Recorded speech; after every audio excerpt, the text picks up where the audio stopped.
Je vous salue au Seigneur Jésus-Christ. Je le sens déjà. Il est déjà ici.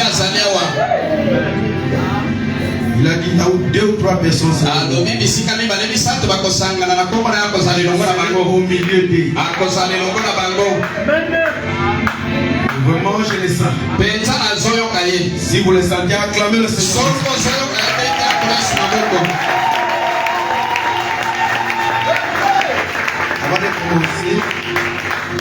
Avant de commencer, j'aimerais que le pasteur puisse prier. Dieu est bien-aimé, notre Père Céleste. Merci beaucoup pour ta présence. Nous t'avons senti. Tu es déjà ici. Toi, le Dieu qui ne manque jamais. Oh Père, parce que tu es descendu, nous sommes bénis. Parce que tu ne descends jamais dans un endroit pour maudire. Quand tu descends, ta présence, c'est la solution. Bénis la soirée d'aujourd'hui. Bénis ton serviteur. Honorable Michel. Où est laisse qui nous parle. Ouvre sa bouche. Écarte-les du chemin. Fais des mains pour les où est chacun des je te donne un entendement à tous tes enfants parce que nous sommes venus ici. Nous avons des jolis. Maintenant nous disons Satan ici avec tous ses accords qu'il soit totalement absent ici au nom de Jésus-Christ. Nous avons besoin d'attaquer ta colonne. Encercle-nous, Seigneur. Qu'il y ait une forte option. Afin que le moment que nous passerons ici, nous soyons bénis. Guéris les malades. Console les affligés. Remplis du Saint-Esprit. Solution.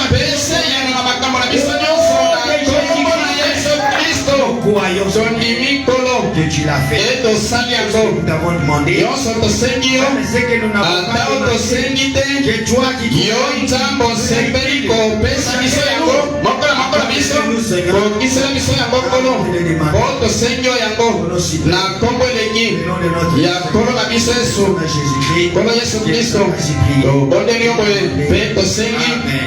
Amen.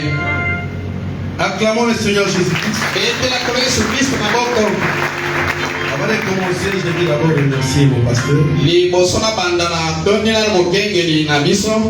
Parce que vraiment il a placé sa confiance en moi. Je sais pourquoi je dis comme ça. Oui. Donner à quelqu'un la chair pour parler. Ça va au-delà de l'amour. Pourquoi au-delà de l'amour? Parce qu'il y a la confiance, c'est là qu'il a placé quelqu'un. Et puis dans la confiance, le pas nécessairement de l'amour. Amen, amen. Est-ce que vous me comprenez? Pourquoi l'amour? La Bible nous dit aimer même tes ennemis. Mais ton ennemi, tu ne peux pas lui donner confiance. Est-ce qu'il y a quelqu'un des amis? Ton ennemi, aimez-lui. Mais la confiance placée à un ennemi, là c'est difficile. C'est pourquoi je dis toujours, et c'est là quelqu'un la chair, ça va au-delà. Parce qu'il y a la confiance qui est là. Vraiment que Dieu nous soit pasteur. Nous allons peut-être s'élever, nous allons.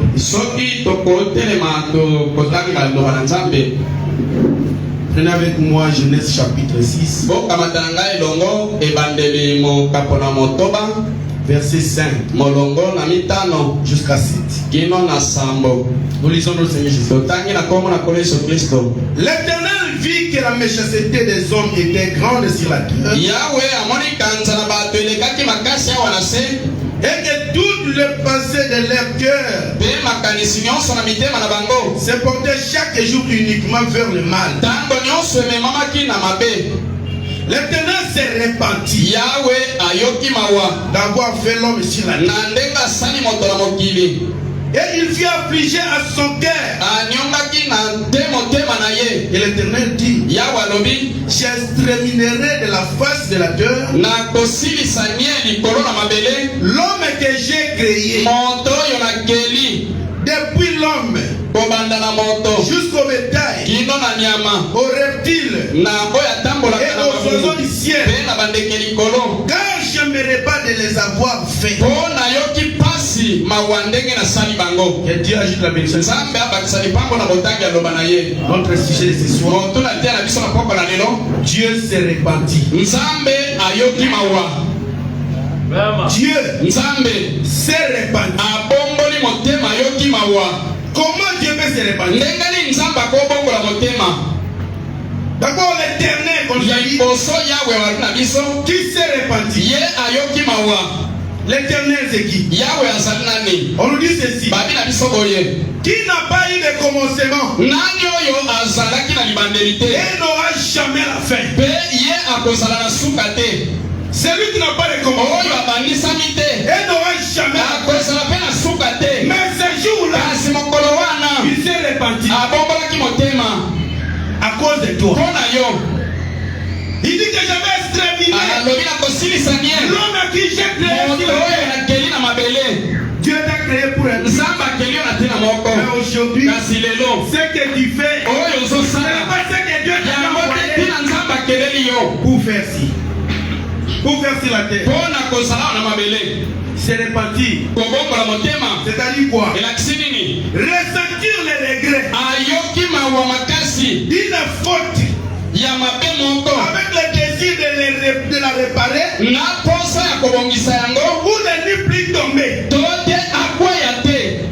Dieu du ciel a senti les regrets que je vais réparer pour ne plus tomber. Alors quand vous voyez quelqu'un venir, demandez pardon. Pardonne-moi, je me répare. Et puis quelque part, il retourne avec le même péché. Il ne s'est pas repenti. C'est repenti. C'est regretter d'avoir fait. Ou de pas fait une chose. Donc toi tu regrettes de ce que tu que tu as fait. Il était aussi. Je pouvais faire ce que tu as fait. C'est ça, c'est répandu. Mais ces jours-là, on est que toi qui es créateur, qui peut se répartir. C'est Dieu du ciel. Dieu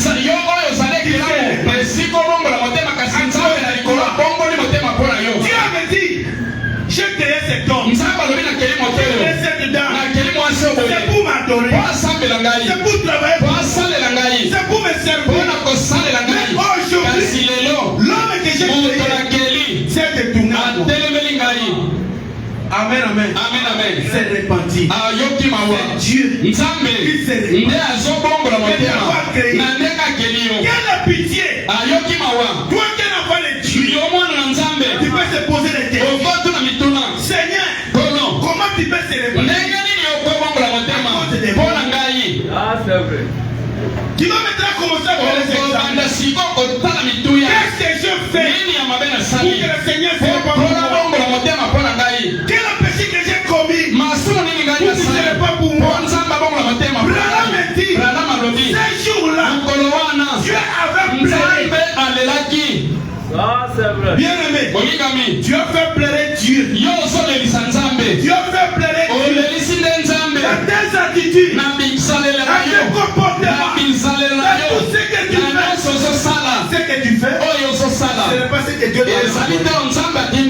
Chaque enfant de Dieu a un but sur la terre.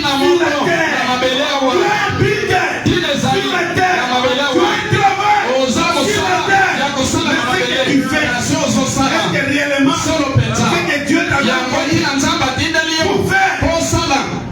Aujourd'hui, on a fallu qui se livre à la publicité. Quand Dieu regarde cette fille, c'est d'abord voyage cela. Dieu se répand. C'est d'avoir créé. Amen, amen. Aujourd'hui, c'est toi maintenant. Tu vas prendre la décision de se répartir devant Dieu. Tu vas lui dire, Seigneur, pardonne-moi. Seigneur, pardonne-moi. Ce que je fais, je ne peux pas faire. Nous sommes les enfants de Dieu. Amen, amen. Disais avec moi, frère Branham. C'est ce qu'il dit. Frère Branham, qu'est-ce que tu dis ici? Dans la prédication, Dieu faisait sa promesse. Paragraphe 63. Écoutez ce qu'il dit. Vraiment dit ceci. Que pensez-vous que cela a fait quand Dieu a baissé les regards depuis le ciel et a vu que les hommes ont commencé à se mettre ensemble et à se multiplier sur la terre et que toutes leurs pensées, leur cœur étaient tournés vers le mal. C'est là, Dieu a pleuré depuis le ciel à cause de toi. Dieu a pleuré dans tes attitudes. Dieu a pleuré dans tes comportements. Dieu a pleuré dans tout ce que tu fais. On te connaît, frère. On te connaît, du frère. Mais ce que tu fais, tu fais quoi? Tu le fais de Dieu. Tu le fais de Dieu. Je suis chrétien. Je suis chrétien.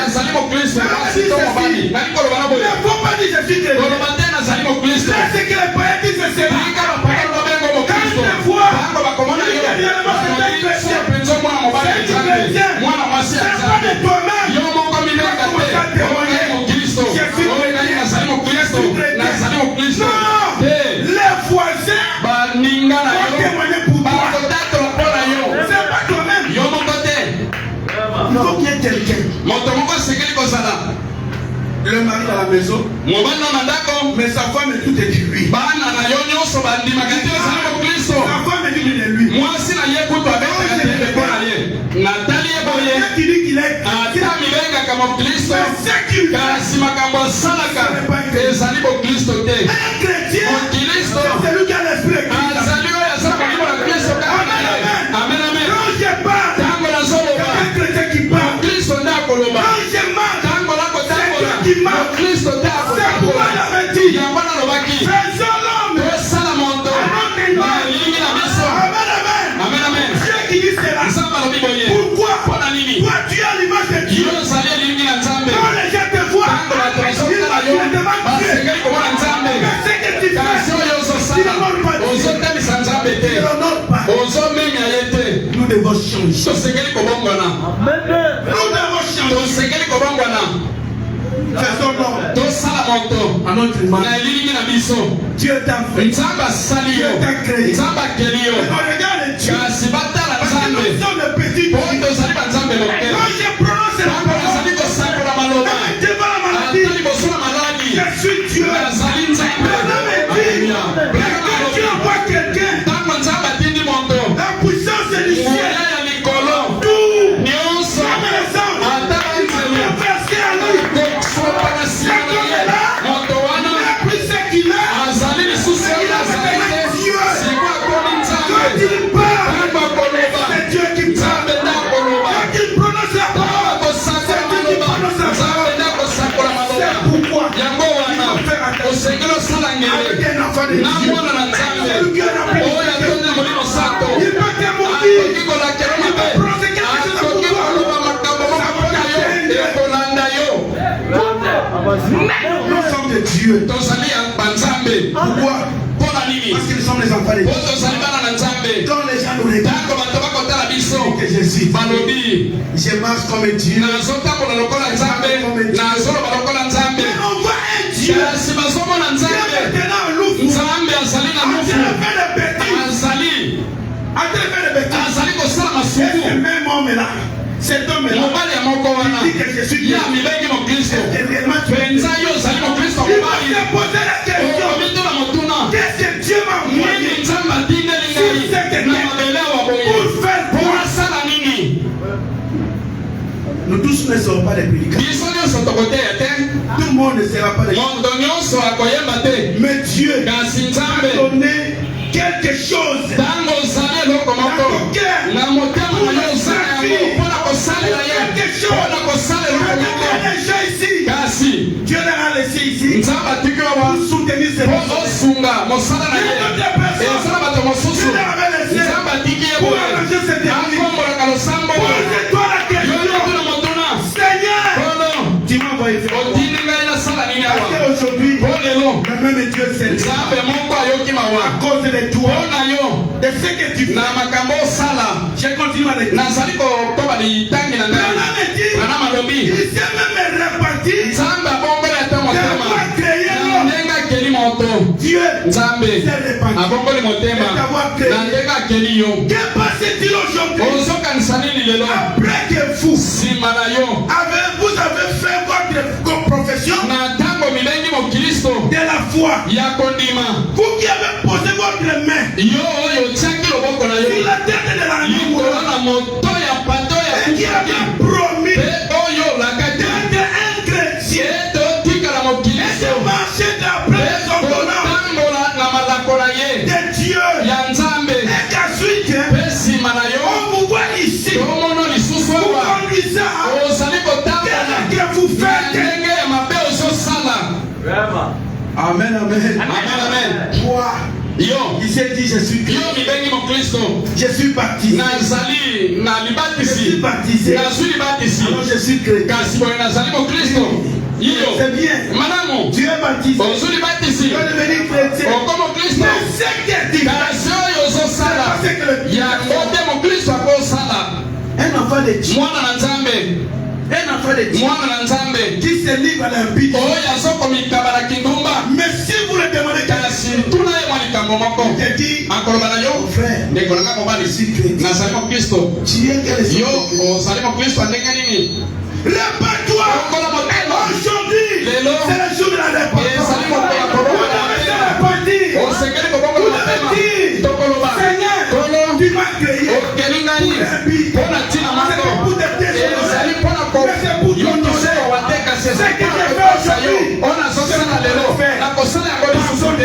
Je suis ta fille. Je suis ton fils. Tu as accepté la volonté. Je suis la valette.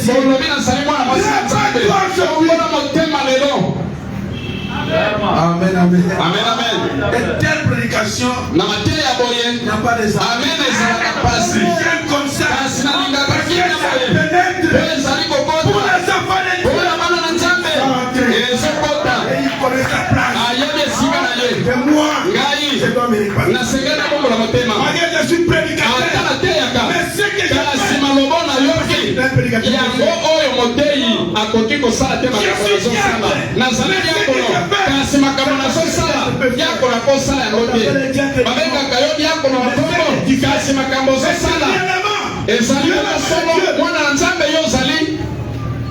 nous avons un but. Tozala tina Nzambe akeli biso. Et les moyens. Moko na biso azala tina. Amen, Amen, amen. Branham dit, Branham alobi. par exemple, 57, Na molongo tukumi tano na sambo. Dieu a le péché. Nzambe alingaka masumu te. Et comment Dieu, Kasi boni Nzambe. le Saint-Esprit, Molimo mosanto. va-t-il habiter Akofanda. dans une personne Likolo na moto. qui commet toujours le Oyo péché? tango nyonso asalaka ekobo. Dieu, Nzambe du ciel, ya lola. comment il peut s'habiter? Boni ye. Akoki kokita. Toi qui commets toujours le péché. Yo oyo asalaka kaka masumu. Dieu t'avait déjà quitté. Nzambe saite Dieu kokana. t'a quitté. Atika yo. Mais Dieu est toujours là. Kasi ozali kaka wana. Ozali Dieu koloba. me connaît. Nzambe ayebi Il ne ngai. te connaît pas. Ayebi yo te. Il t'a abandonné. Alimisi yo. Le Saint-Esprit n'est plus là. Molimo santo azali te. Atika Il yo. a fait que tu puisses arranger. Alingi obongisa. Afin qu'il puisse le Po azongela yo. Il est près de toi. Azali pene na yo. Quand il avait dit, Yango alobaki. venez, Yaka. venez, Yaka. plaidons. Tosolola. Parlons ensemble. Tosolola Je elongo. vais t'écouter. Oyoka Je yo. suis ton père. Azali tata na On yo. va rester dans cet état-là. Otikala te ndenge okwela Tu es wana. l'enfant de Dieu. Ozali mwana Nzambe. Un chrétien. Mokilisto. Dans notre marche. Na etamboli na biso. Si tu danses, Soko okwei. lève-toi. Telema. Commence à marcher. Bano tambola. Tu as ma corps.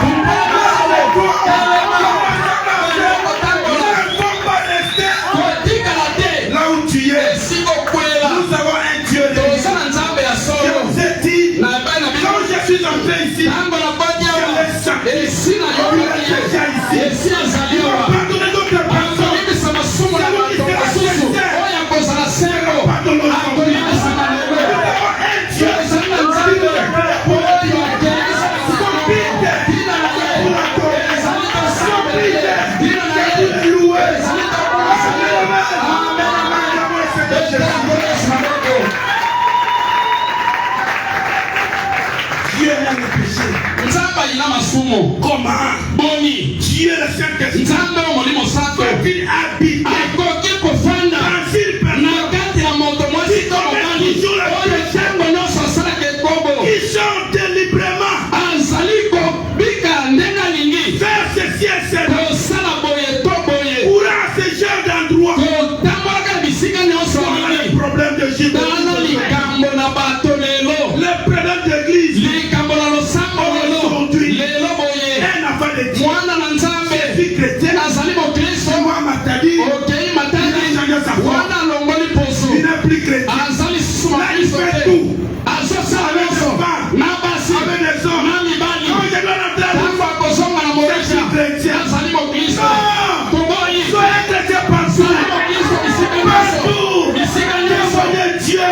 tala Nzambe Partout. bisika nyonso ata na eropa Là où tu vas parler. esika okokende Ok, oui. basengeli komona Je suis en face de la chrétien. oyo mwana na Nzambe Là où je parle avec lui. ntango nazosolola na yo C'est un chrétien. nasengeli koyoka yo ozali mokristo Des acclamations. okobetela kuna na moko te À qui que ça? Il n'est plus chrétien.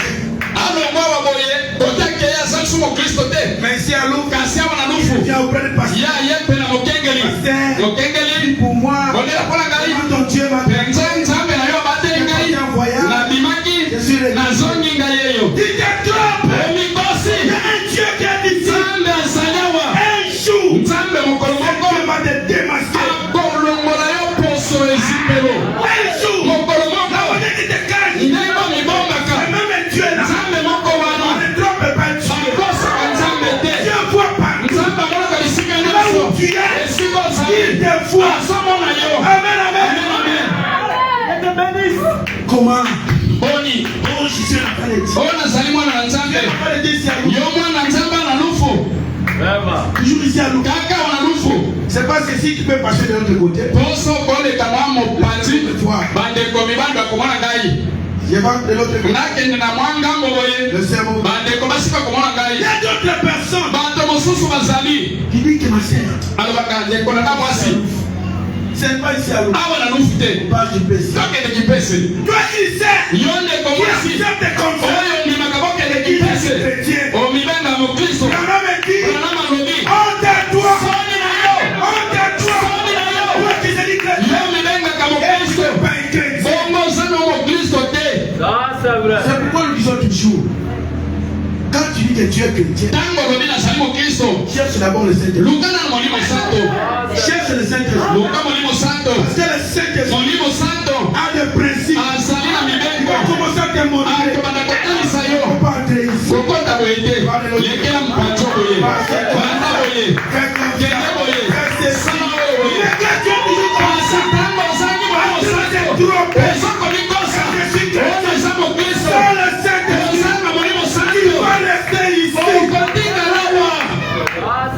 Peut-être que cette église c'est pour toi. Mbala mosusu losambo ekotikala ya On va yo. laisser cette église. Tokotikela yo losambo oyo. Tu vas commencer à discuter avec l'État. Obanda kosamba na leta. Avec les mamans cathos. Obanda kosamba na mama Tu vas katolika. commencer à discuter avec qui est. Tango obanda koloba. Là, nous ne serons plus. Wana biso toza lisusu awa te. Tokozala lisusu awa Et te. l'enfant de Dieu Wana na Nzambe. a quelque chose. Azali na maboko. Quand Dieu va venir, Tango Nzambe on koya. va partir avec lui. Nikokende na Nzambe. Amen, amen. Je suis pèlerin. Nazali moleki nzela. Toi qui es pèlerin. Ndenge nini yo moleki nzela. Aujourd'hui, tu fais ce que le monde est fort. Ozosala makambo mokili C'est ekosala. pitié. Ezali mawa. C'est pitié. Ezali mawa. Que le Seigneur vous bénisse. Tika mpona pandola bino.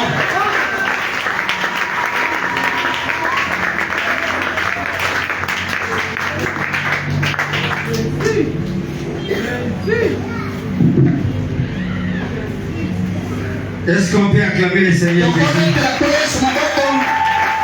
Dieu bénisse l'honorable Nzambe sujet. apangola mokumi nyika. Dieu se répand Nzambe abongoli motema. pour avoir créé l'homme. Na ndenge akeli moto. Ce n'est pas facile. Ezali pete te bandeko mibali. Le Créateur, Mokeli oyo il se répand abongola motema pour la créature mpona ekelamu na ye qu'il a créée. oyo akeli À cause mpona de l'hypocrisie. ya liso na se ya likasa. En tout cas, Penza quand Frère Branham dit ntango ndeko Branham alobi au temps de Noé, na ntango na Noa c'était 8 ezalaki bato mwambe qui furent rentrés. oyo bakotaki na masuwa À notre époque, na mikolo ya biso boye. Vraiment. il y en aura combien? Bato bakokota boni Il dit, je doute alobi nazobeta tembe que nous allons dépasser le temps de Noé. ete tokoleka bato mwambe na ntango na Noa. Au temps de Noé, Na ntango na Noa c'est seulement 8 personnes ezalaki obe bato mwambe qui furent rentrées. oyo bakotaki Mais à notre temps, na mikolo na biso. Frère Branham dit Ndeko Branham alobi je doute ngai mpenza nazobeta tembe que nous allons dépasser. ete tokoki koleka talo ya bato mwambe na ntango na Noa. Vous savez pourquoi? Oyebi mpona nini? C'est à cause de l'hypocrisie. Ezali mpona bilongi mibale ya moto. Si Dieu se répand, Soki Nzambe ayoki mawa c'est que Dieu croyait elakisi Nzambe akanisaki que l'homme soit. alingaki oyo moto azala. Dieu était tellement déçu Nzambe mpenza ayokaki mawa makasi de voir le comportement de l'homme. komona ezaleli na moto. Vraiment. C'est ça ce qui tue l'église. Oyo C'est ça ce qui tue l'église. yango ezali koboma losambo oyo boye. Mangomba, Balmasambo, Ebelikaka, Wate, église, comme Mobimba tous les hypocrites. bato bilongi mibale ebele. Les faces. Bilongi mibale liso na se likasa bazali awa na kati. Les gens qui se disent des frères et sœurs. Bato babibengaka bandeko basi mpe mibali bakristo bakombo apamba basi na mibali bakristo. Ces gens-là bato yango boye qui vivent la parole, oyo bakobika liloba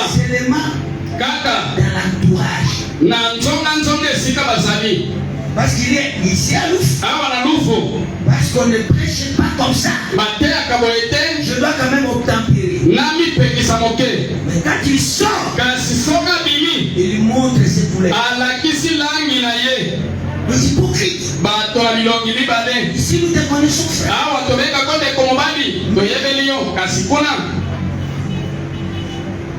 Autre chose. Ici c'est.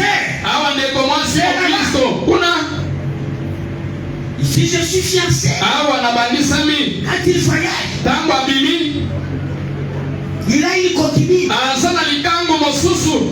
Je vais vivre avec elle jusqu'à ce que je serai marié. Même les jeunes filles aussi. Parce qu'il a un fiancé fait. Le mari le frère n'a pas l'argent. Il vient avec un autre garçon. Passer le temps. Et quand je vais me marier, je crois que je vais rompre. Parce que lui il est frère. On devons nous marier entre nous. Je dois le faire mener à moi. Aussi pour ne pas me tuer. Jusqu'à ce que je me marierai avec le frère ou avec la sœur. Je dois faire ceci. Ou cela. Mes frères, Dieu voit tout. Il connaît tout. C'est la raison pour laquelle je vous dis qu'il est le Dieu omnipotent. Le Dieu omniprésent. Le Dieu omniscient. Donc nous avons besoin de ça. Yena no likambo nano ekomite ayebi koya. Nadi mulela bino. Likambo nano ekomite likambo koya santa. Ngana yo lelo trebi angote. Ngana trebi makambo koya après 10 ans. Mais ya yebi nyos. Amen. Ayebi le futur na yo. Ekoza ndengeni. Ayebi moko na moko ayebi kendenge sango Raphaël akosa musala na kozwaye na agitel. Ayebi oyo kuna kokufa na agitel. Ayebi oyo kuna oyo kanamiki azosa l'accident. Plan na ye kolekate. Pourquoi tu as raconté une chose qu'on court bien de ce qui est Dieu? C'est parce que notre Dieu connaît tout. Quand il y a un problème qui arrive, il a perdu. Il est le Dieu omniscient. L'omniprésent. Tout ce qui se passe maintenant, vous connaissez cela. Tout ce qui se passe ici à Louf, tout ce qui se passe à Kinshasa, à Matadi, à Kinzamwete, à Mbandaka, à Europa, maintenant, tout, rien de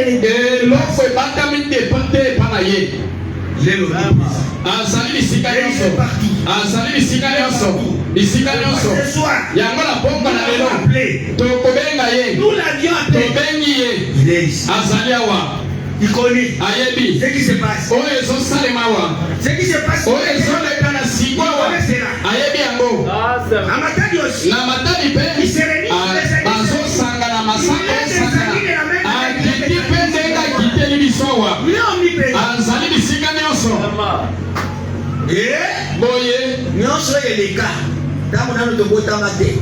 Avant même Abraham pourquoi ne pas vivre la parole de Dieu?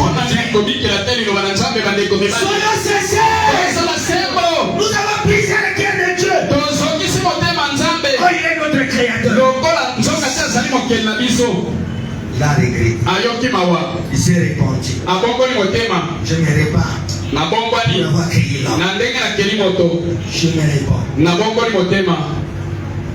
Il n'avait pas fallu que je le crée.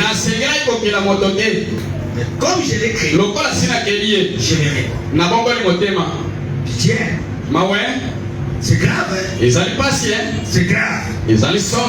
Montrons notre couleur. Je vous dis la vérité. Ne sois pas hypocrite. Il y a même les gens. qui manque même les pasteurs.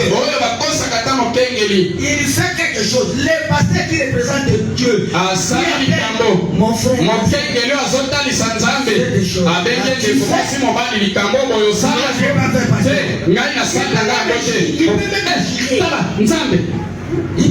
akoki kolapata ndai te mokenge nasanga ngango te nayebi yango te na ntango ya kala ntango nzambe oyo azalaka na kanda na ye kaka olobi boye oko ekufi.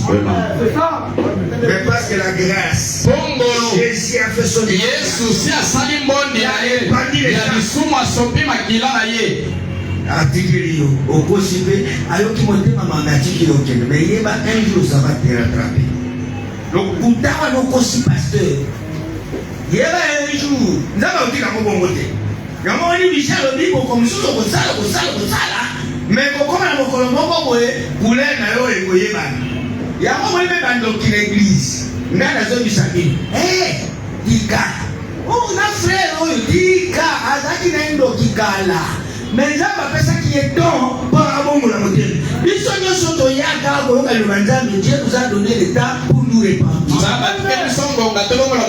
N'importe le mal que tu as fait, notre Dieu, nzambe ya biso na nzela komibisa masomo ya soki makila mpona kolibisi na yo kasi na ntango nyonso ozali awa ozoyoka liteya lelo moko olobi mosusu obongoli motema te nzambe akosala nini maloba moko oyo ozoyoka maloba lokola ezali solo liloba moko wana ekofongola sekele na yo mokolo moko yango bile elobi rien ne se restera en cachette. eloko moko te kotikala kobatama Si tu étais sorcier, soki ozalaki ndoki un jour, mokolo ezali Dieu nzambe va dévoiler ta sorcellerie. akokundola bondoki na yo Peu importe ezala la manière que tu te caches, ndenge yo batelelaka on ne cache pas, on se cache pas devant Dieu. babatamaka liboso na nzambe te Si tu étais escroc, soki ozalaki moyibi mokolo moko soki ozalaki mokosi mokolo moko soki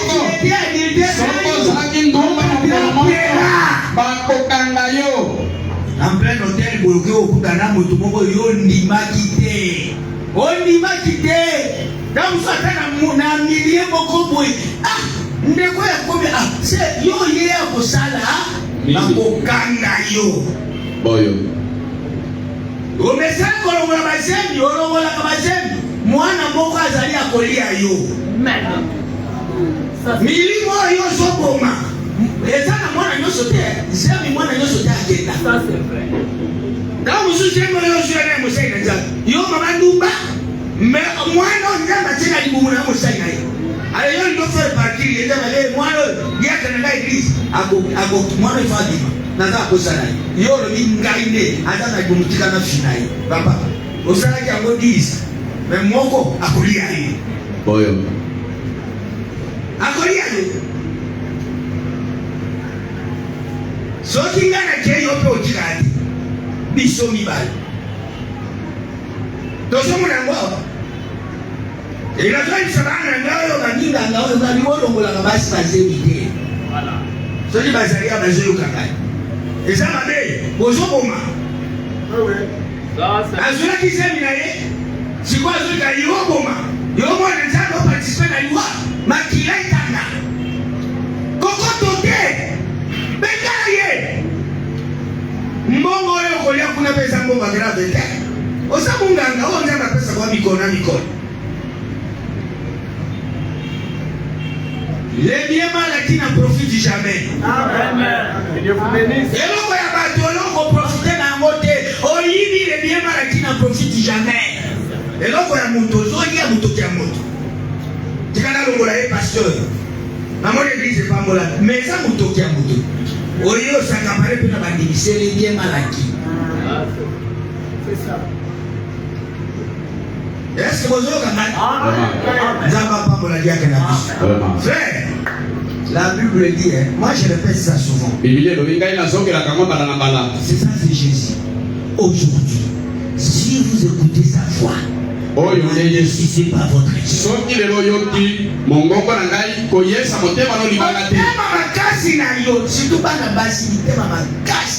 nokutana bana basi lokola litazaki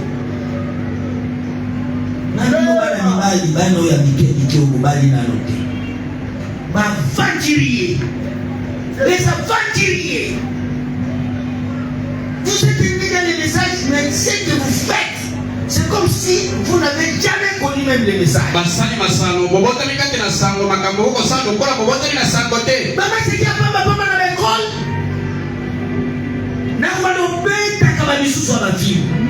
Vous êtes mes enfants. Na beta yo fimu kwa. Na kuta ni bila nzelabo, okolia senti. C'est ça. Bon là ça, na tu na tak, surtout bilo bana oya sur message. C'est ça. Bana biso, bona lola to contraindre na par la force. Boyo. Ngamba na ngamba bonyo so fuka konta lola par la force. Boyo. Loba bi manga kunanga. Na osho taka sana ndako nanga. Je ne serai soumis na loi ndako nanga. Na kosoki bisaye na mobeko ndako nanga. Par la force. Na bakasi. Attention, attention. Keba. Bino moyaka okoloka loba nzambe keba. Dieu n'est pas des enfants qui sont. Samba linga basani masanote. Tous les jeunes hommes, les petits enfants. Bino bilenge mibali bana mike. Bao baza basema bino okeba na manzoto na bango. Okeba. Kwa dike maboko na bino. C'est ça doyen. Amen. Soki bato musuba okata na misapia. Ikola ko simba mabele ya bana basi angandi ba bisusu na ba okata bino maboko. Ba sidao. Amen. Amen. Asebe. Bon, kana na nzambe. Bino ba jeune fille. Attention. Hein? Attention vous. Attention. Bino bokeba. J'ai dit attention. Lobi malamu bokeba. Nzambe la sakane na kaiti boyaka bosani. Vous voulez se moquer avec Dieu? On se moque de Dieu. J'ai voulu faire attention. Donc Dieu, ce soir, c'est reparti pour t'avoir créé. Alors, ce qu'on va continuer quand on dévoile. Yo ko beta monde ngena nza. Qui peut défier Dieu ici? Nani akokatsa nzambe monde ngene? Dieu te bénisse. Nzambe apambola bino. Lève-toi. Kelema. Nous allons chanter. Tokoyemba. Chanter et nous va prier. Nous avons écouté la parole de Dieu. C'est Dieu qui est ici. Respecte-toi mon frère. Respecte-toi ma sœur. Fais plaire à Dieu. Zamba zoba te kwa kena yo moto. Akela ki yo moto ayebaki. Yesu ke sana ekelamu. O zamba sepelaki koleka. Ezane tango akela ki moto. Obo pona nini moto? Pona nini moto? Moto.